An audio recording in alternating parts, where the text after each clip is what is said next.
জুনজুনপুর নামের ছোট্ট একটা গ্রাম ছিল।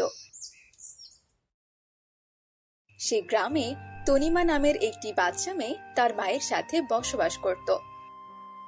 তনিমার জন্মের কিছুদিন পর তনিমার বাবা একটা রোড অ্যাক্সিডেন্টে মারা যায়। তারপর থেকে তনিমার মা তনিমাকে নিয়ে অনেক কষ্ট করে খেয়ে না খেয়ে দিন পার করত। তনিমার মা খুব ভালো হাতের কাজ করতে পারত। টুকটাক সেলাইয়ের কাজ করে তনিমাকে ভালো একটা অ্যাডমিশন করিয়ে দেয় তার মা।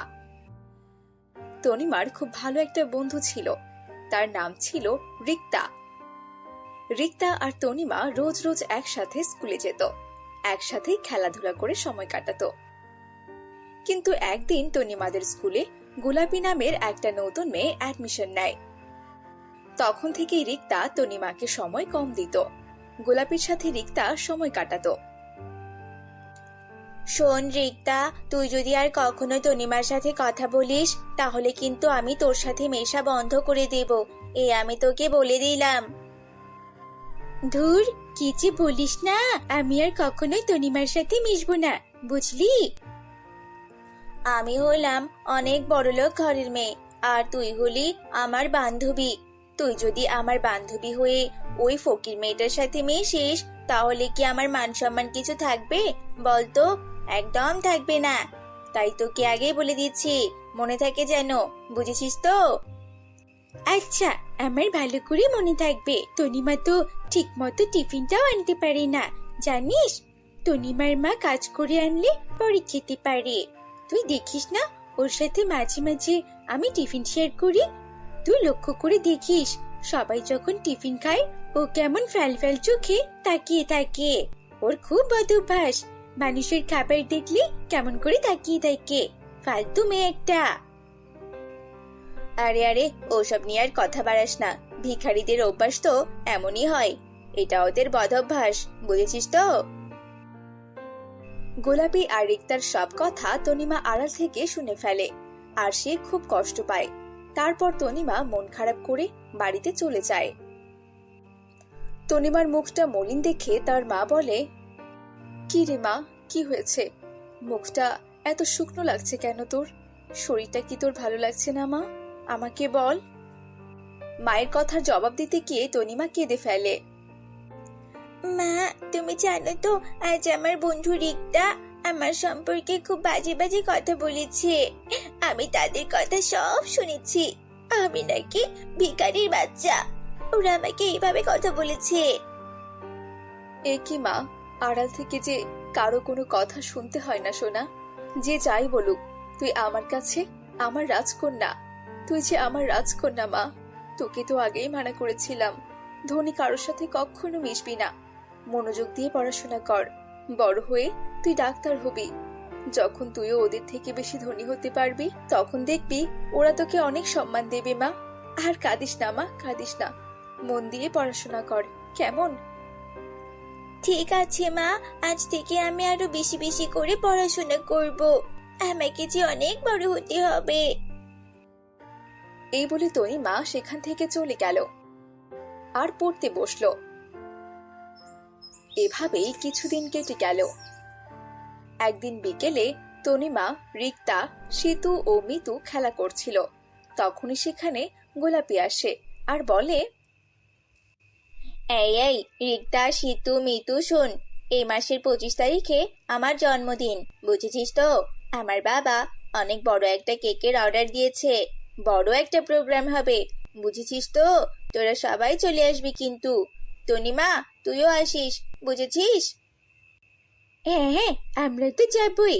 তোর জন্মদিন বলে কথা, আর আমরা যাব না তাকে কখনো হয় নাকি? ও, আর একটা কথা শুন, অনুষ্ঠানে সবাই কিন্তু লেহেঙ্গা পরে আসবি। বাবার অনেক বিজনেস পার্টনার থাকবে তো। শোন তনিমা, তুইও লেহেঙ্গা পরে আসবি। আবার ছিঁড়া ফাটা জামা কাপড় পরে আসিস না কিন্তু। যদি লেহেঙ্গা পরে আসতে না পারিস তাহলে তোর আসার দরকার নেই বাপু, বুঝেছিস তো? তুই যে কি বলিস না, ও আর লেহেঙ্গা কোথায় পাবে? একবেলা পেট পুরে ভাত খাবে সেটাই তো পারে না। শোন, তুই গোলাপের অনুষ্ঠানে না গিয়ে বরং বাড়িতেই থাকিস। অনুষ্ঠান শেষে গিয়ে পাতিল ঘষে খেয়ে আসিস। তুই তো গোলাপিকে কোনো গিফট করতে পারবি না, যত সব ছোট লোক। এই বলে সবাই হাসতে থাকে। তখন তনিমা বলে, তোরা দেখে নিস, আমি গোলাপের জন্মদিনের অনুষ্ঠানে লেহেঙ্গা পরেই যাব, আর গোলাপের জন্য গিফটও সাথে করে নিয়ে যাব, দেখিস তোরা। আর চাপা মারিস না তো, অনুষ্ঠানের দিন তোকে হয়তো লাইট দিয়েও খুঁজে পাওয়া যাবে না। এই শোন, আমাকে সবসময় তোরা এইভাবে তুচ্ছ-তাচ্ছিল্য করবি না, বুঝেছিস তো? সময় হলেই তোদের সব কথার জবাব পাবি। এই বলে তনিমা মন খারাপ করে বাড়িতে চলে গেল। আর তার মাকে গিয়ে বলল, মা, ও মা, জানো তো আসছে 25 তারিখে গোলাপের জন্মদিন। আমাকে দাওয়াত করেছে, কিন্তু অনুষ্ঠানে সবাই লেহেঙ্গা পরে যাবে মা। আমার তো ভালো কোনো ড্রেসও নেই, আবার লেহেঙ্গা আমি কোথায় পাবো বলো তো? অনুষ্ঠানে গেলে তো আবার গোলাপিকে উপহারও দিতে হবে, তাই না বলো? হ্যাঁ রে মা, তা তো দিতেই হবে। তাই আমি ভাবছি আমি অনুষ্ঠানে যাব না মা। এটা তুই কি বলছিস কি মা?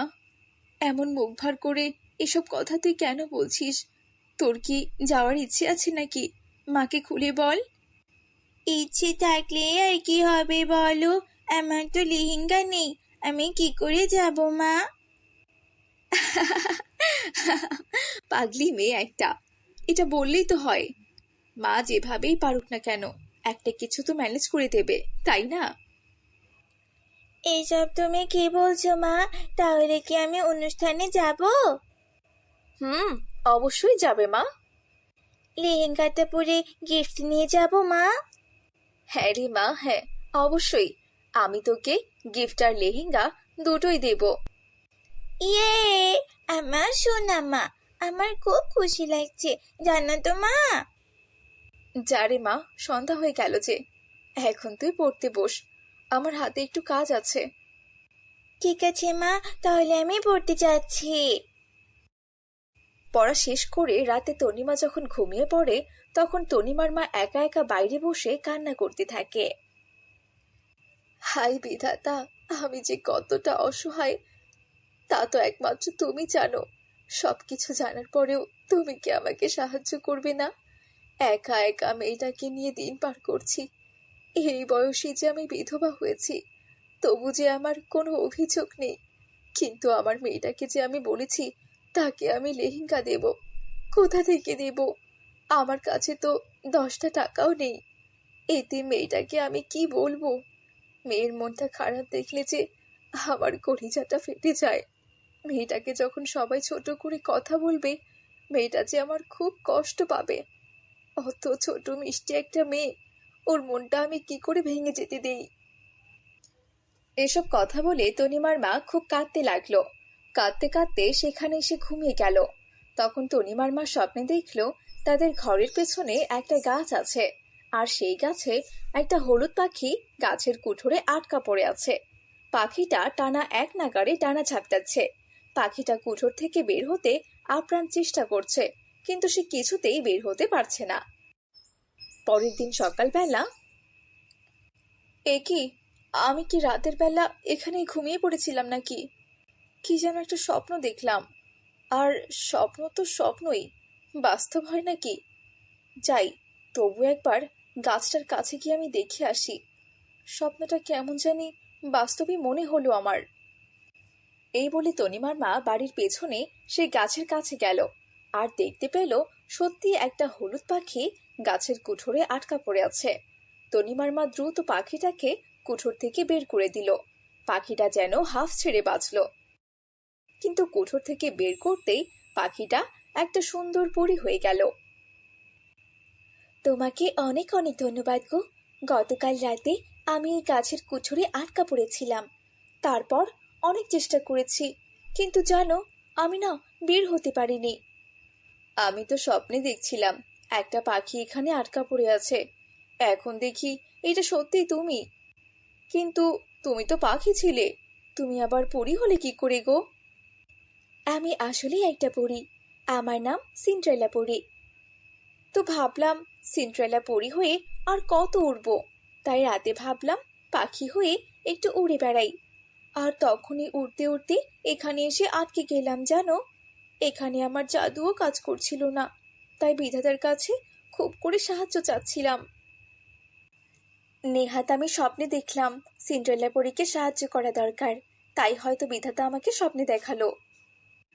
হ্যাঁ গো, তুমি ঠিক বলেছ। এখন আমি চলি বাবা, অন্য কোনো মানুষ দেখে ফেললে আবার বিপদ হবে আমার। তবে শোনো, আমি তোমার উপকারের জন্য তোমাকে কিছু পুরস্কার দিতে চাই। এই বলে পরী সেখানে তার জাদু দিয়ে একটা সুন্দর লেহেঙ্গা প্রকট করে। এই নাও জাদুর লেহেঙ্গা, এটা হলো ইচ্ছে পূরণের লেহেঙ্গা। এটা দিয়ে তুমি তোমার সব ইচ্ছে পূরণ করতে পারবে। আমি এখন চলি গো, ভালো থেকো। এই বলে পরী সেখান থেকে অদৃশ্য হয়ে গেল। আর তনিমার মা জাদুর লেহেঙ্গা পেয়ে খুব খুশি হলো। যাক, বিধাতা তাহলে আমাকেও পরীর মাধ্যমে সাহায্য করলো। তারপর লেহেঙ্গাটা নিয়ে তনিমাকে সে দিয়ে দিল। আর তার মা তনিমাকে সব কথা খুলে বলল। সব শুনে তনিমা খুব খুশি হলো। দেখতে দেখতে গোলাপের জন্মদিন চলে আসলো। তখন তনিমা সেই জাদুর লেহেঙ্গাকে বলল, আজ আমার বন্ধুর জন্মদিন, আমাকে খুব সুন্দর একটা উপহার দাও লেহেঙ্গা। তারপর জাদুর লেহেঙ্গা তনিমাকে খুব সুন্দর একটা গিফট বক্স দিল। তনিমা সেই জাদুর লেহেঙ্গা পরে নিল, গিফট বক্স হাতে নিল। তারপর গোলাপের জন্মদিনের অনুষ্ঠানে চলে গেল। তনিমার গর্জিয়াস লেহেঙ্গা দেখে সবাই খুব অবাক হয়ে তাকিয়ে রইল। আর তনিমার গিফটও ছিল সবার চেয়ে সেরা। রিক্তা আর গোলাপি হা করে তাকিয়ে রইল, কারণ তনিমার লেহেঙ্গা গোলাপি লেহেঙ্গার চেয়েও অনেক বেশি সুন্দর ছিল। এরপর থেকে তনিমা আর তার মায়ের কোনো অভাব রইল না। তারা সুখে শান্তিতে দিন পার করতে লাগলো।